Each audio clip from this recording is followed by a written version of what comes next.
Bonjour et bienvenue au résumé du module 8 où nous avons parlé des outils de la gestion des ressources humaines, particulièrement de la matrice RACI.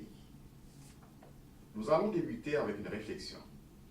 Combien de fois vous avez fait partie d'un projet où le plan était bien défini, le détail des activités du projet était clair et, à mi-chemin de l'exécution, on s'est rendu compte qu'il y avait deux personnes de cette équipe qui faisaient la même tâche sans avoir communiqué entre eux? Ou pire encore, qu'il y avait une tâche définie dans le plan de travail que personne ne réalisait, mais que quelqu'un aurait dû avoir déjà exécuté? Soudain, les gens disent « Je ne savais pas que c'était moi de le faire ».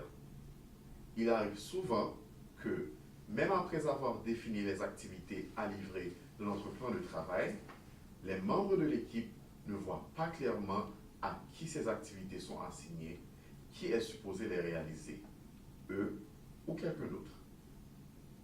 Souvent, les équipes de projet sont établies de manière temporaire, juste pour la durée du projet. Par conséquent, l'assignation des responsabilités n'est pas toujours claire. L'organigramme de l'équipe n'est pas intégré de façon naturelle avec l'organigramme de l'entreprise. Par conséquent, il est nécessaire de faire cette relation entre la façon dont notre équipe est organisée et la façon dont les responsabilités sont organisées et les niveaux d'autorité dans l'organisation, dans l'entité qui est en charge de mener à bien ce projet. Si on ne fait pas une assignation spécifique et détaillée des responsabilités de chaque membre de l'équipe, de la partie du projet qui revient à chacun, on ne va pas obtenir une exécution efficace et efficiente. D'où l'importance d'avoir un outil comme la matrice RACI. En ce moment, vous voyez sur l'écran celle que nous avions révisée dans le module. Une matrice qui fait un croisement entre les membres de l'équipe du projet et les différents éléments de travail.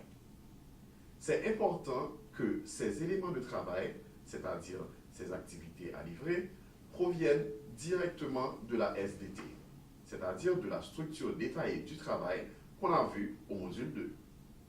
Cette SDT est la source principale d'information pour la matrice RACI. Ensuite, on doit faire les croisements. Pourquoi appelle-t-on la matrice RACI? Parce que l'assignation des responsabilités peut être une assignation à différents niveaux. Laissez-moi vous rappeler la signification du sigle RACI. RACI est le sigle, en anglais, de 4 différents niveaux de responsabilité. Le R fait référence à responsible, traduit en français par le responsable.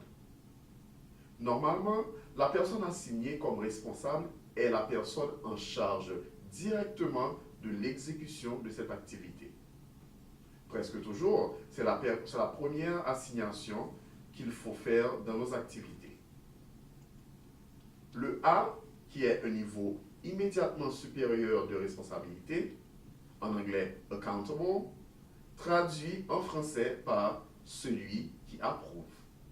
C'est celui qui donne l'approbation, la personne à qui est remis le produit de l'activité et qui probablement supervise directement la personne responsable. Le C, dans le modèle en anglais, signifie must be consulted, ce qui veut dire doit être consulté.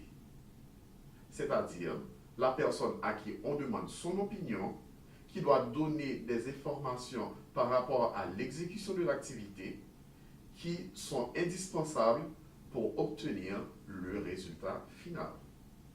Enfin, le I signifie en anglais must be informed, qui pourrait être traduit comme doit être informé.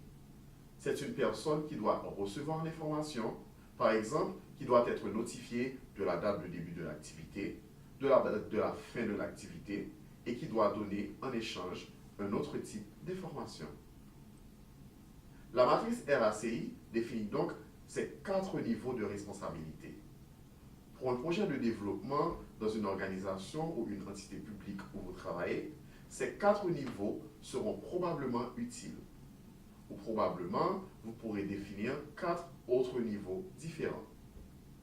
Ces niveaux peuvent être adaptés car, généralement, les activités sont gérées au sein de l'organisme d'exécution ou au niveau de l'organisme de financement. Par conséquent, vous pouvez utiliser ce modèle ou un autre selon ce qui vous convient. L'important est que chaque élément de travail du projet compte un responsable assigné. Je vous invite à utiliser ce type de matrice, ce type d'outil dans vos projets et à assigner correctement les responsabilités de tous les membres de l'équipe par rapport aux activités qu'il faut réaliser. Comme je l'ai dit en d'autres occasions, vous pouvez commencer avec un projet simple, un petit projet où la quantité des membres de l'équipe n'est pas très nombreuse. Et une fois que vous vous sentez plus à l'aise et que vous voyez l'utilité de cet outil, vous pourrez continuer avec des projets plus complexes. Merci beaucoup et on se verra dans le résumé du prochain module.